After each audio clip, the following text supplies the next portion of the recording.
A blessed day to all of you senior high school students.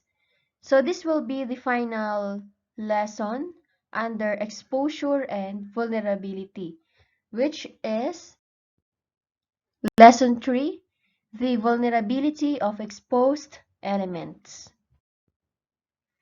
Under this lesson, we have 4 different topics, which are the vulnerability of physical elements, vulnerability of social elements, vulnerability of environmental elements, and vulnerability of economic elements.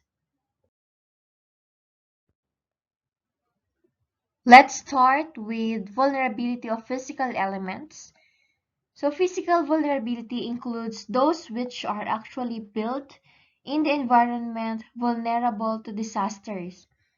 It includes the infrastructures like buildings, houses, roads, and bridges. One of the ways to reduce vulnerability of physical elements is to place them in a more strategic place.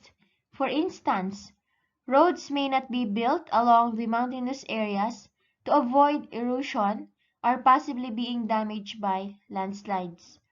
The physical component of a community also affects its vulnerability.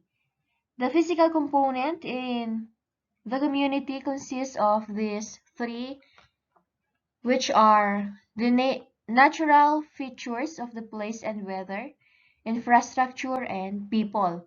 First, the natural features of the place and weather. For example, the Batanes Island. You know Batanes Island, right? One of the very beautiful place in our country. But considering its location, it is often hit by typhoons entering the Philippine area of responsibility. Another example, the community on the foot of Mount Mayon refused to leave the place because the fertility of the soil improves the amount of harvest of their crops. And also, another example, yung farmers that plant their crops. Halimbawa, dun sa may malapit sa Cagayan River. So, because these areas have plentiful access to nearby water, so the land tends to be level, and the frequently flooded land tends to be rich in nutrients. Next, the infrastructure. So, in the Philippines, the infrastructure component of the physical profile is influenced by building codes and other laws. However, adherence to the legal provisions may not be observed due to some enforcement problems or the bureaucracy of the government. Very true, di ba? And last, for people, so the population as part of vulnerable physical elements pertain not only to the number of people in a certain community, but also to the attitudes, characteristics, and capability of these people. For instance, a community having their own firefighting equipment, knowledge, and skills may be less vulnerable in cases of fire compared to those with little knowledge in firefighting. So, napakaganda talaga na meron tayong mga knowledge in terms of yung mga drills. Kaya, dapat pasalamatan ninyo na nagbibigay yung school ng different kind of drills. Yung fire drill, earthquake drill. At least you have your knowledge na pwede nyo gamitin na kapag may biglang disaster na nangyari. The next one, we have the vulnerability of social elements. Social vulnerability pertains to the overall aspect of the society, which is a combination of political, cultural, and personal characteristics. The behavior of people in a certain community has direct influence to social vulnerability. The social-cultural factors which may affect the vulnerability to disasters include these 3: the intervention of mass media, trust to the government, and reliance of governmental agencies. So first, the intervention of mass media. It's very important, di ba, kapag may mga disasters like typhoon, volcanic eruption, landslide, tsaka yung iba pang disaster. Di ba, it's very important na meron tayong internet, television, radio broadcasting, na kasi sila yung nagbibigay ng information or para ma-disseminate yung information kung ano yung nangyayari sa paligid natin. Social factors affecting vulnerability with regard to this includes the use of available resources. And for instance, yung Project NOAA, are you familiar with that? It is one of the resources prepared by the government through the Department of Science and Technology or the DOST. This predicts floods, rainfall, warning, and possibility of landslides. However, the social problem in relation to this project is the inability of the most Filipinos to access the same information due to lack of knowledge in using the computer of specifically this program. So you are so blessed that you know the use of technology. Now you are all grateful. Next, trust to the government. Before the typhoon Yolanda entered the Philippine area of responsibility, the President of the Republic already warned the Filipinos about its possible effect. However, the people mistrust the government and underestimated the effects of storm surge. This mistrust led to the death of thousands of Filipinos and the damage to billion worth of properties. Kaya kayo maniwala kayo once na sinabi na ng government natin na kailangan nyo ng lumikas, so lumikas na kayo, no? Wag nang matigas yung ulo. Kasi mas lalo lang lalala yung disaster na nangyari. So instead na nakasave sila ng life, hindi, 'di ba? May mga namamatay pa. 'Di ba nung Yolanda, sobrang daming namatay. And lastly, reliance of governmental agencies. So like the PDRRMC, which is the Provincial Disaster Risk Reduction and Management of each province. So this agency is one of the most active office before, during, and after a disaster. However, when they warn people to evacuate, some refuse to do so, thinking that the agency is only somehow or somewhat exaggerating in their predictions. Some think that the agency is not a reliant one. So, minsan talagang mahuhuli yung pagsisisi, dahil hindi nila paniniwalaan. So, kapag nandiyan na yung disaster, dun pa lang sila maniniwala. Tapos, marami nang nawala ng buhay.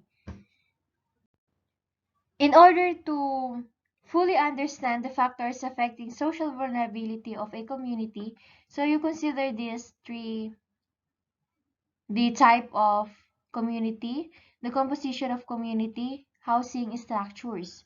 Paano yung sa type of community? So those living in a subdivisions are better off financially than others. They are more capable in reducing the risk of disasters. Tama yun, di ba? Kapag nakatira sa mga subdivision, ibig sabihin kaya nilang kaya nilang ma-reduce yung risk ng disaster since they are financially well. So next, yung composition of community. So the very old and weak and the very young, including pregnant women, must be identified and their safety must be given priority due to their incapability to protect and save themselves. Diba? Kaya sila lagi yung priority talaga, yung mga bata, matatanda, at saka yung mga buntis. And for the housing structures, so yung type of housing must be identified so as to determine the vulnerability of the community. Okay?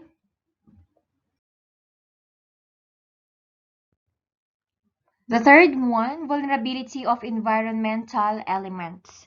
Environmental vulnerability pertains to the physical aspect of the environment which may be at risk to the occurrence of disasters. Our forests, mountains, and seas are also considered as vulnerable elements of disasters. The Earth in its entirety is in distress due to global warming and climate change. Bakit kaya nagkakaroon ng ganun? dahil sa ating mga tao, di ba? Na wala tayong pakialam kahit na meron tayong mga nasisira, lalo na kapag kalikasan na, di ba? Ano yung mga yon? So, under poor environmental practices, like yang tatlo, illegal logging, dynamite fishing, illegal mining activities. Di ba? Sa illegal logging, the susceptibility of low-lying areas to flash floods may also be increased by continuous illegal logging activities in the area. So, sa dynamite fishing, so ano yung mga nasisira kapag gumagamit sila ng dinamita? So, this activity destroys corals, di ba? Ang daming nasisira. Yung coral reefs, which is yun yung yan yung tahanan ng mga ating yamang tubig, which may be helpful in reducing the hazard brought by disasters. Next, yung illegal mining activities. So, ito sa Pilipinas, its very vulnerability to landslide may be brought by continuous illegal mining activity in our mountains. Yung mga mahilig magmina, di ba? Tapos pag bumuhos yung ulan, tuloy-tuloy yung buhos ng ulan, anong mangyayari sa lupa? Di ba wala nang kumakapit sa mga lupa, kaya anong nangyayari? So, nagkakaroon tayo ng landslides. Okay, next yung pollution. So, we have water pollution and soil pollution. So, water pollution, these destroys the environment of our bodies of water. Diba? Ang dami-daming basura sa dagat, sa ilog. Kaya napupulyot yung ating mga karagatan, mga yamang tubig. Buti na lang ngayon may mga project ang gobyerno doon sa Ilog Pasig na nililinis nila. So, sana mag-start sa inyo yung kalinisan. Huwag kayo nagtatapon kung saan-saan. Next, yung soil pollution.